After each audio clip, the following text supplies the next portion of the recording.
Is my camera dirty? Oops, it's my ring light.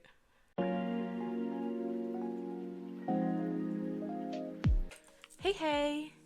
So today we get to do some game design. I have a game that I want to work on. Well, I have a ton of games I want to work on, but this one is a new game concept I have called Roa, and I want to design 3 of my sort of main characters today. So let's get right into it.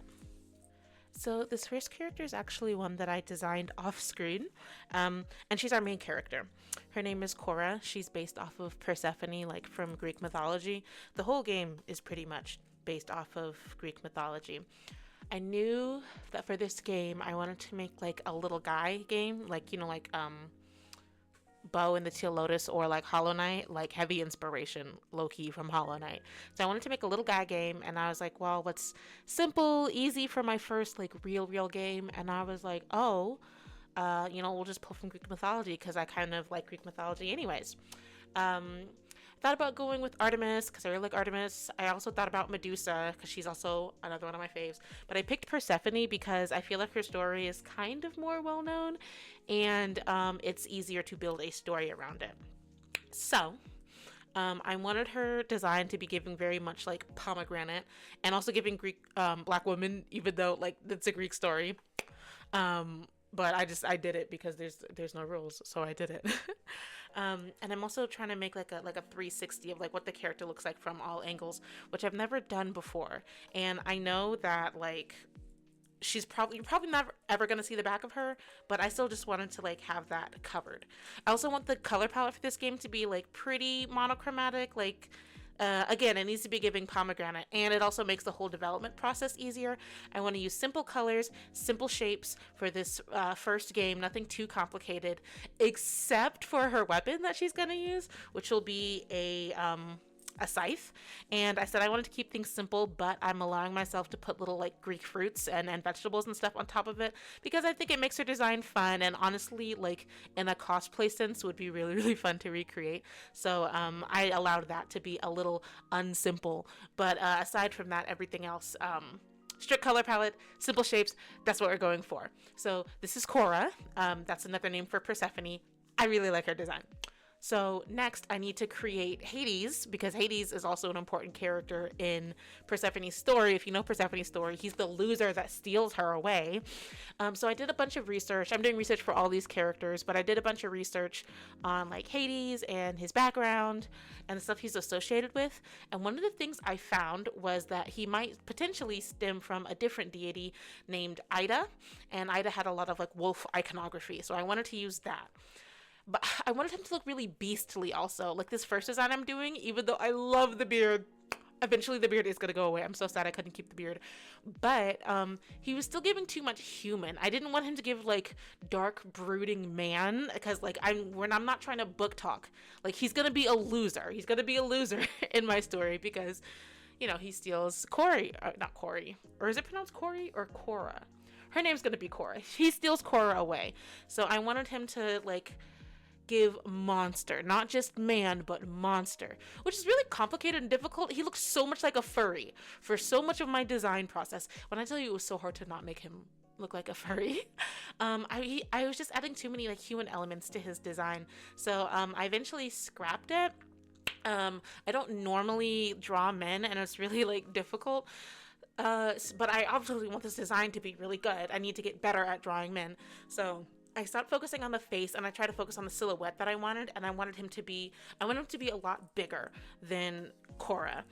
So I focused on his silhouette. I also, you see like on the end of his little snake tail, he has a daffodil, and that's because daffodils or narcissus flowers are also really important in Persephone's story. He also has a bident, just like Poseidon has a trident, Hades has a bident. And this character I am going to name Ida. I think it's more fun if I give them like slightly less common names. But I wanted to still make sure he had the trident, or sorry, the bident, and I made it look like a key because another one of his iconographies are keys. I also wanted to be clear, like this iteration of Ida, like he's a big loser. Make no mistake. He might be like king of the underworld, but like another thing that Hades is associated with is wealth because there's a lot of like, you know, natural minerals and stuff in the ground. So I wanted to cover him in wealth to show that and also to show off that he's like very insecure, giving very much little weasel worm guy. And those two just kind of went hand in hand together. So I wanted to overdo it, but not too much overdo it. But I'm actually really happy with the way it came out. And his color palette is different from the rest of the game's color palette because he's obviously going to be the final boss. And I think I'm going to do a palette shift for that. And I honestly just had a hard time envisioning him with the same colors. Like I needed the gold to be giving gold so you could tell that it's wealth. So that kind of ended up perfectly. That's Ida. He's a big loser and I love his design a lot. Lastly, I just want to design Korra's mother, which is, you know, Demeter. But here I've chose to name her Pontanesia. The little torch earring that I gave her, it was actually something I wanted to put on Korra, but it was just too complicated. But this character we're not going to see for too much, so I could add that to her. I also decided to make her pregnant because Demeter is associated with fertility, and I also think it'd be kind of funny if her character was pregnant like all the time, like she just keeps having kids. But then I also realized because I don't want this game to have a lot of like spoken language in it or like written language, that I would be able to use her being pregnant as like a narrative device to show how much time is passing, because you can see like she's about to have a baby and then she has the baby and how old the baby is growing. So I think that will be a really useful narrative device for telling like how much time has passed, because you know Persephone, who Korra is based on, goes back to the underworld every 6 months. So it'll be easier to communicate that to our viewer and our player. So that's that on that. That's all of them and their different heights. I'm really proud of them. I'm very excited to share more and more of the world of Roa that I'm designing. A little more, like, I guess, information on the game is that Roa is I believe it's the Greek word for, like, pomegranate. It was either pomegranate or pomegranate seed, because I had this idea a good bit ago, so I've already done, like, some of the research on it. But I think it'll be a good, like, first easy game. I already have an idea for how I want the tutorial to play out, and hopefully I can get started on actually developing it. I think I'm gonna make it in Unity. So like if I can take my first steps, figure out how I want to arrange things, how I want to like make the actual fighting and actions work. I don't know when I'll have a working like game to actually play, but when you see it, you're gonna be like, Hollow Knight clone. It's giving Hollow Knight, and yes, that's exactly what it is. It is a Hollow Knight clone. Absolutely, yes. Have you seen the game? Hello? Yeah, I'm gonna copy that.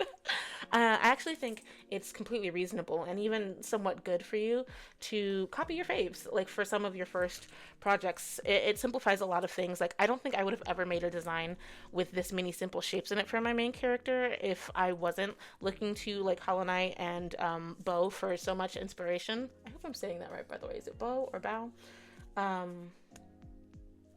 But it's good to learn, and it'll hopefully make things a little bit simpler and a little bit smoother. So hopefully the next video will be me doing some more explicit game dev. If you made it to this point in the video, I want to thank you so much for watching, and that was really it. I'll see you next time.